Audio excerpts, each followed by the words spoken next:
Pode começar, Marcos. Boa sorte. Obrigado, professor. Então, boa tarde, pessoal. Agradeço a presença de vocês. Meu projeto é o desenvolvimento de um sistema especialista em Python para apoio ao projeto de engrenagens cilíndricas retas, segundo a norma AGMA. Meu nome é Marcos Vinícius Santana dos Santos e meu professor orientador é o Dr. Davi Lira Nunes. Então, estes são alguns dos tópicos pelos quais eu vou passar para melhor dividir e defender esse meu projeto, certo? Então, começando pela justificativa, hoje muito se vê e muito se fala na indústria sobre a indústria 4.0, e um dos principais princípios dela é a ideia não só de obtenção, mas também de tratamento de dados físicos através de meios não físicos. Então, você tem uma ligação máquina no piso industrial e máquina no sentido de computador, e um meio digital que liga essas duas e faz essa conexão. Hoje em dia, inteligência artificial, né? Então, pensando nisso, uma dessas formas é o sistema especialista, e ele aparece como basicamente um simulador de pensamento humano, mas mais para frente eu desenvolvo essa ideia, certo?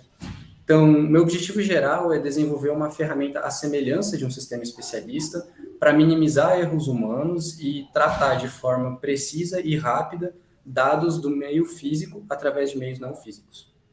Objetivos específicos, então, são estudar a norma AGMA, que é a minha base de conhecimento, compreender a aplicabilidade da linguagem Python como a minha estrutura lógica da minha ferramenta, testar e desenvolver esse código, e, é claro, por fim, avaliar a aplicabilidade do uso de um sistema especialista para fazer essa análise de engrenagens através da norma AGMA.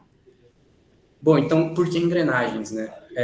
Já faz muito tempo na história humana que os elementos de transmissão são extremamente úteis para nós, e dentre eles a engrenagem se destaca como o principal.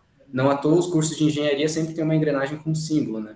Ela tem todo esse destaque porque ela é altamente eficiente, com eficiência de transmissão ali na ordem dos 92 a 98%. Tem uma alta durabilidade e robustez, que faz ela adequada para o meio industrial, evita deslizamentos por conta dos dentes, da chaveta, e tudo isso faz com que ela possa atuar com altas velocidades, tendo muita confiabilidade. Só que é claro que, pela própria natureza do trabalho dela, como qualquer outro elemento, ela está sujeita a modos de falha, sendo a fratura o pior deles, porque inutiliza a peça, certo? E é claro que cabe ao projetista, então, não só compreender, mas impedir que essas falhas aconteçam. Então, ao lado tem uma ilustração de uma fratura, por exemplo. Bom, e como isso seria feito na indústria, né? Com essa minha ideia. A análise de engrenagens, ela seria feita através desse sistema especialista, de uma forma que toda essa parte de conhecimento possa ser disponibilizada para um time, para um trabalho mais efetivo de um time inteiro e não só do especialista em si. E isso porque, como eu coloquei aqui, né, ela é uma ideia de um sistema especialista que ele trata dados e, através disso, ele vai impulsionar e aprimorar a tomada de decisões, com a ideia de agilizar o processo, sem, na verdade, aumentando a precisão por diminuir a falha humana. Isso, como eu já disse, é um dos princípios da indústria 4.0. Então, partindo para a parte de fundamentação teórica desse trabalho, eu me apoiei em 4 pilares, que são as engrenagens, a norma AGMA, a linguagem Python e o sistema especialista. Então, partindo para a parte de engrenagens, eu coloquei aqui o mais essencial, que são algumas das variáveis que se estudam durante a análise de engrenagens e que vão aparecer no código que eu escrevi. E aqui dessas, eu gostaria de destacar o módulo, que além de ser útil para encontrar o número de dentes, também é útil para encontrar a espessura de face e também o adendo e o passo circular. Então, o módulo ele acaba sendo uma variável bem importante na análise de engrenagens. Tanto que depois, quando for falar dos gráficos, eu volto a falar do módulo. Bom, então, aqui são as equações AGMA, é a minha base de conhecimento. Essa é a equação de tensão à flexão. E a outra equação que eu busco é de fator de segurança. E esses são os fatores que compõem a equação de tensão à flexão. Aqui vai a premissa do meu trabalho. Como vocês podem ver, são muitos fatores que compõem essa equação. E cada um desses fatores foi projetado foi estudado pensando em diminuir erros que ocorrem, porque as engrenagens podem ser aplicadas nos mais diversos casos imagináveis. Então, para cada caso, é um caso. Então, a gente não poderia pegar uma simples equação e colocar ela para todos os casos e achar que vai dar certo. Tem muitas fontes de erros, tem muitas fontes que causam diferença, posicionamento da engrenagem, as forças tangenciais, tudo isso. Todos esses fatores e muito mais, eles vão implicar na tensão que vai ser exercida sobre essa engrenagem. E qual é a ideia por trás disso? Por que isso é tão importante? A academia, ela já chegou no consenso que o dente da engrenagem é quem vai sofrer o maior esforço, o maior modo de falha ali. Por que isso acontece? A tensão, ela é aplicada exatamente aqui no dente, que é onde tem o contato durante o engrenamento. E a falha, como eu já mostrei na outra imagem, e também pode se ver bem aqui, tende a ocorrer na base do dente, ou na raiz do dente, que funciona como se fosse uma viga em balanço. Então, imaginem que esse é o dente, e eu aplico uma tensão aqui. Esse momento vai gerar uma tendência de falha nessa base. Então, daí que vem a importância de estudar isso e o motivo de acontecer a falha nesse ponto. Bom, e aí, quando a gente fala de falha, a gente também tem que lembrar do fator de segurança, que é outra equação-alvo que foi feito por esse trabalho. E o fator de segurança, ele é sempre uma espécie de relação que vai mostrar o quanto o seu componente é ou não é seguro, se ele está atuando ou não sob as circunstâncias certas. Só que, nesse caso, é possível observar que junto da relação vem fatores de correção. Então, esse fator de segurança aqui, ele é diferente, ele é feito só para engrenagens, ele não pode ser aplicado para outros elementos, para vigas ou coisas do tipo. E também ele é composto por vários fatores, e assim como na equação de tensão-flexão, esses fatores dependem de outros fatores, e a forma de coletá-los acaba se tornando bem extensa, com muita leitura de gráfico, interpretação, muita condição. O fator pode assumir um valor unitário ou não, pode ser definido por equação ou não, depende do caso. Como tudo isso vai agregando o erro humano, a ideia do trabalho é eliminar tudo isso de uma forma assertiva e rápida. Então, partindo para a parte do Python, que é a estrutura lógica desse trabalho, ela funciona e foi escolhida porque é uma linguagem de alto nível. E o que isso significa? Basicamente, o Python ele é compreensível para o programador. Então, é como se a programador e linguagem funcionasse muito bem. E o Python, por causa disso, consegue fazer muitas coisas e coisas muito complexas de formas bem práticas. Então, por conta dessa facilidade didática, ele acaba atraindo muitos usuários e programadores, e isso faz com que hoje, no mundo inteiro, o Python seja extremamente usado, tenha muito conteúdo sobre ele, diariamente, constantemente sendo criado. E aí, no meio científico, não é diferente, né? Então, o Python, ele acaba trazendo muita veracidade e confiança para os cálculos. E ele já conta com bibliotecas muito conhecidas e utilizadas, como, por exemplo, a MathPython, que é a biblioteca utilizada nesse trabalho, mas também a NumPy e a SciPy, que, pelo que eu entendo, trabalham basicamente com matrizes multidimensionais, e o Pandas, que é mais para a parte de análise de dados, certo? Então, sobre a relevância do Python, o site TileB, ele é um site voltado para a parte de linguagens de programação, e ele sempre está fazendo um ranking mensal, colocando as linguagens mais populares e o interesse das pessoas nessas linguagens. No ano de 2024, como é possível ver no segundo tópico, Python foi nomeado a linguagem do ano, e no ano de 2025, atualmente, segue na mesma linha.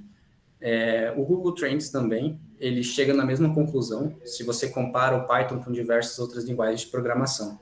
E para mostrar isso de uma forma mais visual, eu coloquei um gráfico aqui que o TileB gera, que mostra o interesse pelas linguagens de programação ao longo, desde 2021 até a atualidade. Então, é possível ver que a virada de chave do Python começa aqui em 2019, mais ou menos, e ele vai crescendo. E o grande boom do Python vem ali entre 2023 e 2024. Ele começa a crescer E dá para perceber que enquanto ele cresce, outras linguagens, como por exemplo Java, a C++ e a C, vão diminuindo. Isso porque, como o Python é uma linguagem de alto nível, você pode se deparar com uma situação onde você poderia escrever algo em Java ou em Python, tendo a mesma qualidade, porém o Python é mais prático, então faz mais sentido escolher o Python, né?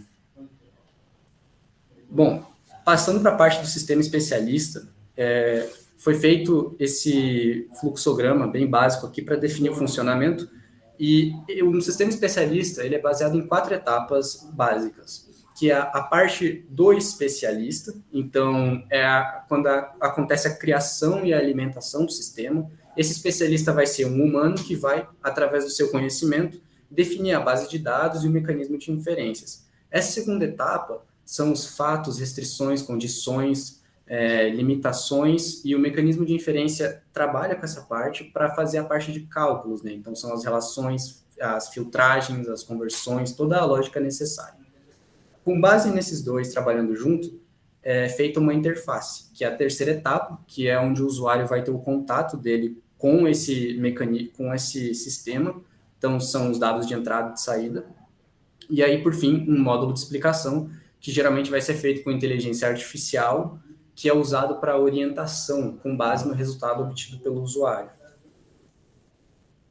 Bom, a metodologia foi baseada, então, nas 4 etapas básicas de um sistema especialista, sendo a minha base de conhecimento a norma AGMA, o mecanismo de inferência e a minha interface feitos através do Python, e a interface feita com Python na plataforma do Google Colab. Essa plataforma foi escolhida porque é uma plataforma gratuita, então ela é extremamente acessível, só precisa ter internet para acessá-la, e ela também disponibiliza muitos recursos, além de que tem uma inteligência artificial no Google Colab, que é o Google Gemini, só que não é o Gemini Pro. Então, eu volto a falar sobre isso na parte de conclusões, mas para parâmetros de modo de explicação, não é tão útil, mas isso já era esperado.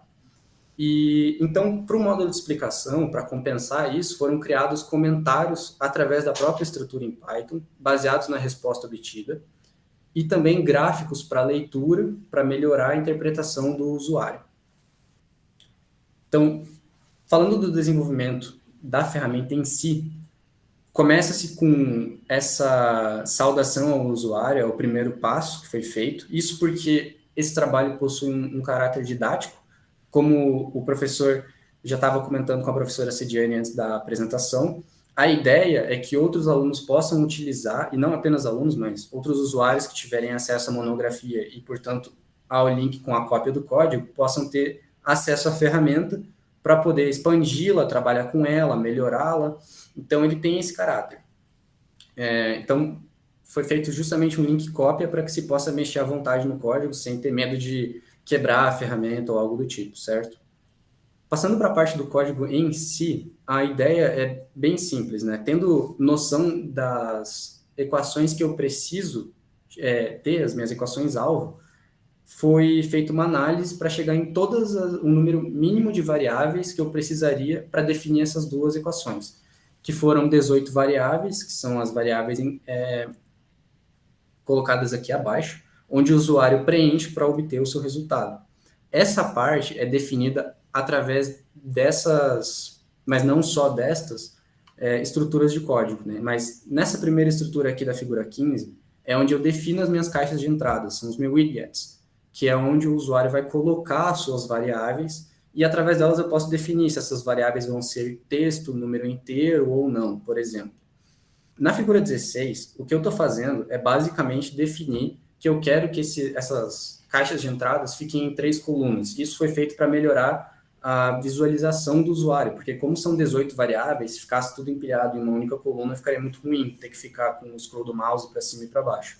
E por fim, né, uma função display, tem muitas dessas no código, que é para mostrar o que o código está fazendo, porque não adiantaria nada o código executar tudo e não mostrar nada para o usuário, certo? Então, essa aqui seria a parte, por exemplo, de interface.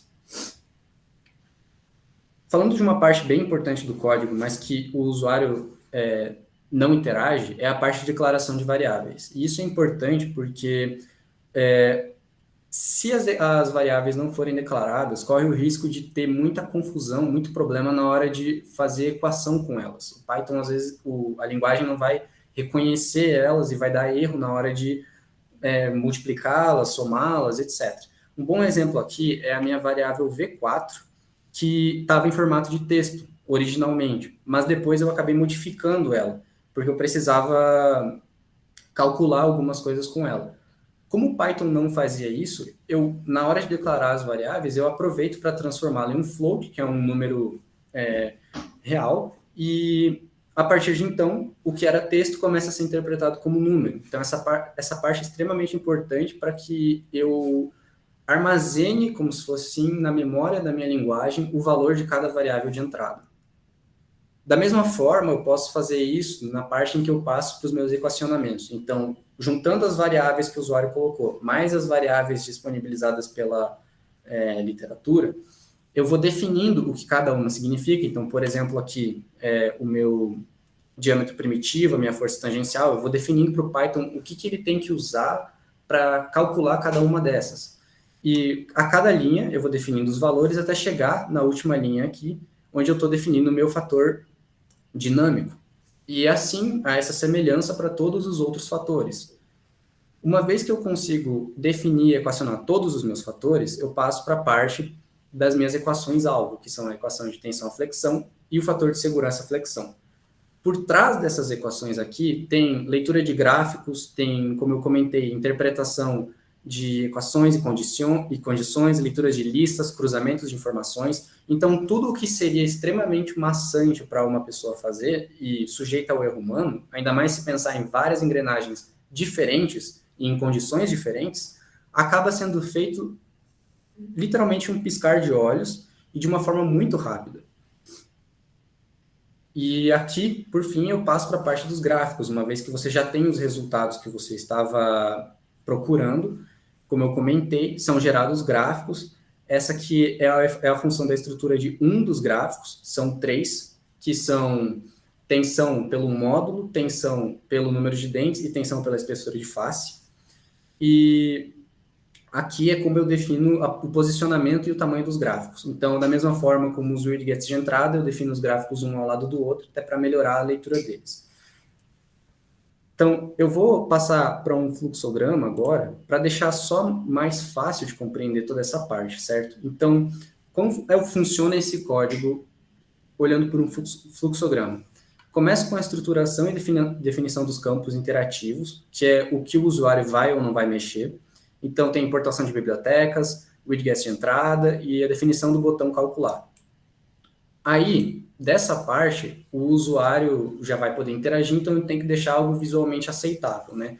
Então, eu começo a colocar funções para definir a organização desses elementos, a divisão dos widgets em 3 colunas, por exemplo, e nessas colunas é onde o usuário define a sua variável.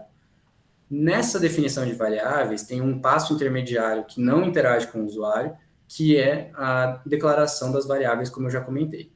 E dessa parte, eu posso partir para a parte lógica do meu código. Então, nessa parte aqui, é muito importante porque o código vai ler as variáveis colocadas pelo usuário e vai definir se é ou não é possível calcular elas. Se não for, ele volta para esse passo de declaração das variáveis. Agora, se for, ele passa para frente e vai fazer todos os cálculos que eu já comentei, leituras de gráficos e etc., e partir para a parte de exibição de resultados. Aí, na parte de exibição de resultados, dependendo dos resultados obtidos, eu posso ter um alerta ou eu posso passar para os gráficos e os resultados finais. Então, para testar esse código e definir se realmente ele estava funcionando bem, foram feitos vários testes parciais, como, por exemplo, definir se os gráficos estavam na posição correta, se estavam sendo plotados corretamente, se os fatores de correção estavam corretos. E aí, por fim, foi feito um teste final. A vantagem desse tipo de ferramenta é que eu só preciso testar ela uma vez. Porque se o Python acertar uma vez, ele vai acertar 1000, vai acertar 10.000 e por aí vai. Então, para isso, o professor Davi me disponibilizou um estudo de caso e eu pude comparar os resultados obtidos com a minha ferramenta. O resultado bruto foi de 0,129 megapascal, o que para uma engrenagem industrial é desprezível, então é um erro muito bom. E o erro percentual foi de 0,115%. Como o estudo de caso foi feito em Excel, vale lembrar que o Excel faz vários arredondamentos no meio do caminho e o Python só faz no final. Então, essa diferença ainda tem esse ponto para se levar em consideração. Aqui está o print com os dados de entradas desse estudo de caso. E nesse caso aqui, como eu tive que definir um material, ele acabou tendo um fator de segurança muito alto, o que gerou um alerta. Então, com base nesse alerta, eu consigo olhar pelos gráficos o que eu posso mudar. Então, por exemplo, a tensão pelo módulo, como eu já tinha comentado, um módulo extremamente importante, e você pode ver como a tensão vai variando de acordo com o módulo. Eu posso ver a tensão pela largura de face, eu posso ver a tensão pelo número de dentes, e ver o que vale mais a pena ou não eu mudar. Além de, é claro, poder testar à vontade mudando o material. Porque com um clique aqui ou ali, eu posso ir mudando o meu resultado, como eu disse, sempre num piscar de olhos. Então, é extremamente rápido e preciso. Então, partindo para as minhas conclusões sobre esse projeto, eu pude aprofundar muito a minha análise na Agma e principalmente na linguagem Python. A calculadora, ela cumpriu perfeitamente a função para a qual ela foi criada. A ferramenta, ela é didática e, ao mesmo tempo, ela é precisa, ela atua muito bem como um protótipo de um sistema especialista. E por fim, quanto à parte de sistema especialista, a norma AGMA ela foi muito sólida como parte de fundamentação teórica do projeto do sistema especialista, e a linguagem Python se demonstrou excepcional para a parte de estruturação lógica, tanto como mecanismo de inferência, como criação de interface. O Google Collaborator, como eu já comentei, ele é uma ótima plataforma, principalmente para a parte didática, mas para a parte de módulo de explicação, ele fica a desejar, porque a inteligência artificial dele não é tão desenvolvida quanto, por exemplo, o Gemini Pro. Só que isso já era algo de se levar em consideração, porque não teve investimentos nesse projeto. E uma inteligência artificial robusta e bem desenvolvida requer um alto investimento. Então, fica, inclusive, a ideia de que com tempo e investimento correto, daria para expandir esse projeto para um sistema especialista bem mais complexo, com mais mecanismos de transmissão de potência, com mais materiais, com listas muito mais longas e uma inteligência artificial para orientações bem mais profundas e complexas, com base nos resultados obtidos.